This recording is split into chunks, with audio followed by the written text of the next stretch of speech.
দাঁড়া বলছি, দাঁড়া। আইনের কসম লাগে তুই দাঁড়া। এই সাগরের হাত থেকে মাথাকে গুলিয়া পসিবল। পুষ্পারাজ আজ পর্যন্ত কারো কাছে ঝোঁকে নাই শালা, তোর কাছে ঝোঁকবে।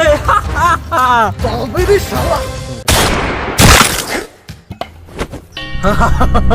সাকাওয়াতের হাত থেকে বাঁচা ইয়াম পসিবল। মা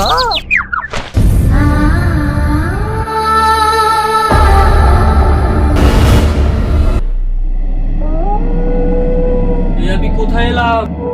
জুমালয়, আমি এখানে কেন? তুই যত 2 নাম্বার লাল সুন্দর কাঠের ব্যবসা করেছিস তার শাস্তি তোকে এখানেই পেতে হবে। তুই হয়তো আমাকে চিনতে পারিসনি, তুই দিবি আমাকে শাস্তি। আমি হলাম পুষ্পারাজ, ওই ঝুঁকে নেই শালা।